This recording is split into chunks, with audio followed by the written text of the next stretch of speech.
हाँ, अभी तुमने जाना ओम और महाओम के बारे में। अब बताने जा रहा हूँ। जो कबीरपंथी कहते हैं कि पूर्ण परमात्मा तो कबीर है। अब कबीर की उत्पत्ति कैसे हुई है इनको पता है? आए जानते हैं कैसे हुई। कबीर की उत्पत्ति कैसे हुई? ओम के बिना कबीर कैसे? जैसे कि ये बोलते हैं ओम काल का मंत्र है। चल मान लिया ओम काल का मंत्र है, तो फिर ओम काल का मंत्र है तो ओम को ये साधना क्यों करवाते हैं? स्पष्ट है। जब हम ओम को जानेंगे तब तो पता चलेगा कि ओम क्या है। ओम पार ब्रह्म है और पार ब्रह्म से भी ऊपर पूर्ण पार ब्रह्म है। अब वो पूर्ण पार ब्रह्म क्या है? जैसे कि ओम को शून्य कहा जाता है। शून्य का अर्थ है पार ब्रह्म। ये जो शून्य जो सृष्टि करता है ये ब्रह्मांड माना जाता है ओम को। ये जो है ये ब्रह्मांड है।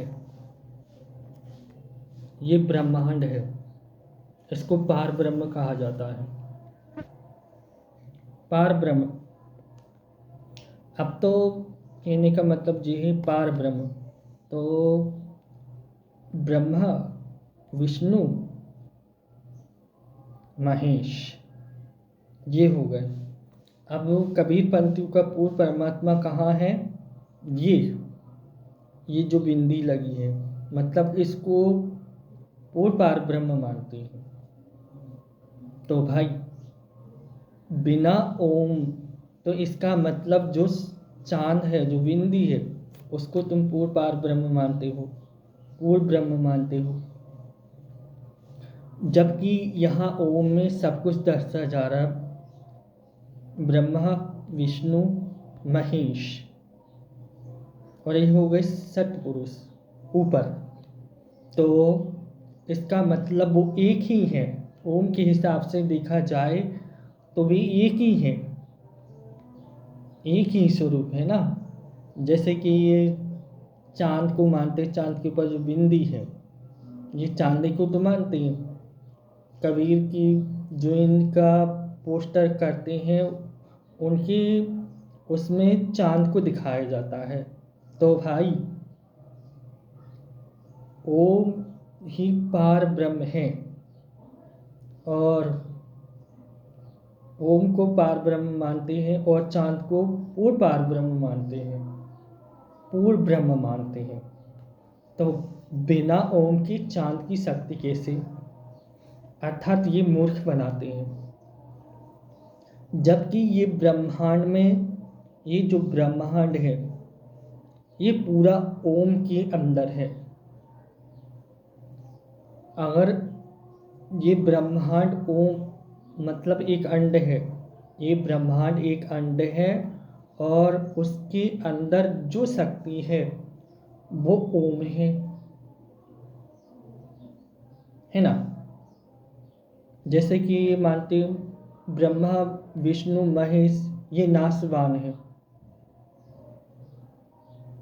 और पार ब्रह्म है वो उनके नीचे है।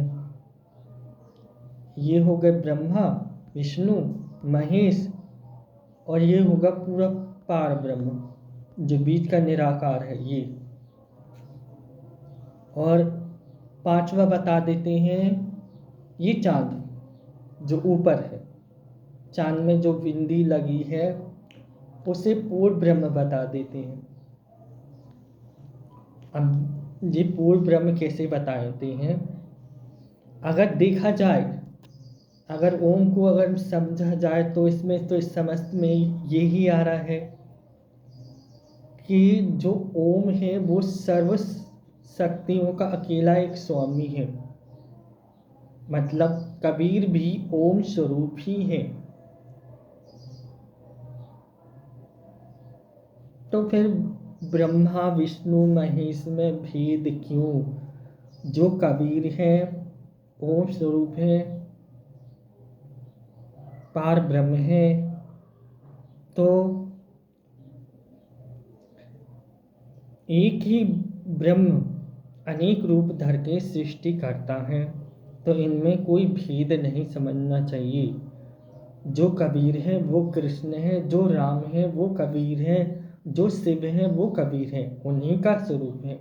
अगर तुम इस चांद को मानते हो कि ये पूर्ण परमात्मा है, तो ये अलग से आया है क्या? इसके बिना ये अधूरा और इसके बिना ये अधूरा। अर्थात अगर इसको नहीं जानोगे तो इस तक कहा कैसे पूर्ण होगी? ओम तत्सत कैसे मानोगे? जब ओम को ही तुम काल का मंत्र बताओगे तो ओम में ही पूरी ये ब्रह्मांड समाया है। ये जितना ब्रह्मांड दिख रहा है, ये जो ब्रह्मांड दिख रहा है, ये पूरा ओम में ही समाया है और ओम में ही सीमित है। ओम में ही सीमित है। ये जो ब्रह्मांड है, ये जो शक्तियां हैं यहाँ से प्रकट होती हैं। ये तो हो गया ओम, पार ब्रह्म। अब जानते हैं पूर्ण ब्रह्म कौन है? पूर्ण पार ब्रह्म कौन है? आप देखो, पूर्ण पार ब्रह्म ये है जो महाओम है। महाओम, इसको कहते हैं पूर्ण पार ब्रह्म, विश्वात्मा। ये परमात्मा है। ये जो ओम है ये परमात्मा है। यहाँ तक अनकी जो इनको भी धारण करता है वो ये है, पूर्ण पार ब्रह्म। ब्रह्मांड के ऊपर भी एक महाब्रह्मांड है जो शेष है।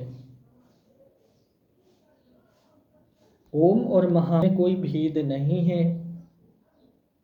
कबीर की उत्पत्ति भी ओम से हुई है।